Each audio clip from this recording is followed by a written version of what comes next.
for your money following a budget can be restrictive, tiresome, it can grow old really fast. Unfortunately, budgeting is really the best way to stay in control of your money, live within your means, and have less financial stress in your life.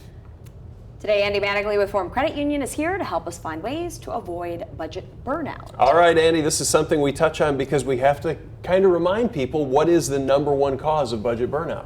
Well, the number one cause of budget burnout is because it's very time consuming, it's a commitment, people get tired of it, and if everyone in your household isn't involved in that budget, it can be very stressful. And you're always talking about it all the time. Yes, I'm sure all that the burns time. out other people in the household. Exactly. Are there other reasons, though, that people stop being committed to that budget? Yeah, one of the biggest ones is that they set unrealistic goals. They think they're going to save $1 million in 2 years and they're going to pay off, $500,000 in debt in 3 years. Those aren't realistic goals. They don't get close to them, so they stop budgeting. Now, besides those unrealistic goals, what are the other main reasons people give up on them? Well, surprisingly, there are many budget methods you can use, and people usually pick the wrong one for their personality or their situation, so that kind of gives them budget burnout as well. Okay, let's talk about ways to avoid that budget burnout. Okay, well, first one is set realistic goals so that you can actually accomplish them, and start out small and move along. So that's kind of the first step. How does one kind of protect themselves against the budget taking over their lives, where they are going to burn out other people too, talking about it constantly and only worrying about it so much? Okay, you're going to be surprised by this Sure. when I say this, but have some money to have fun with. That helps. So have a splurge budget that you use every month. Now, don't make it too much or you won't have your other goals, but make sure you do that, and then find the right way that you're not talking about the budget every single minute of the day. We were kind of discussing this earlier this morning during CBS 4 this morning. Now, you can switch up the methods to avoid the burnout as well? Yeah, that's really a good thing to do. First of all, you're going to set goals, and if you follow your budget and you accomplish those goals, then you're going to have new goals, and it probably can take a different budgeting method to get to it. So if you switch it up, it kind of helps you stay fresh.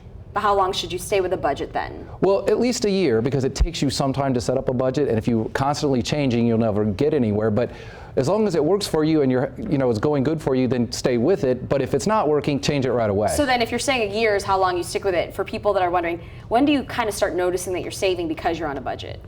Well, usually if you're on a budget and you're following it, you can start seeing some progress after about 3 months. Okay. But we keep saying, a budget's so stressful, so why can't we just say, well, I don't want to be stressed by a budget, so I'm just going to live without the budget to de-stress? Well, that would be one way to get rid of your stress, but unfortunately, there's only a few people in this world that can go without a budget.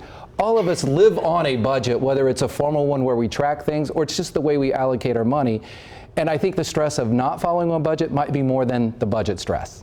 Do you find that when people are on a budget, they'll kick and scream for a little bit, but once it gets going and they start to see results, then it kind of builds on itself and starts to snowball? Yeah, it really does. And what they find is they find ways to automate that budget. So they do the savings automatically, so they don't have to worry about that. They start realizing they don't have to track everything. I mean, your heating bills, some of the utility bills, things like that, they're not going to change. Why do you need to track those every month? You know what you're going to spend. Technology helps. We were talking about heating and energy bills with Brittany earlier today, weren't we? Yes. How can people find you, Andy? At forumcu.com.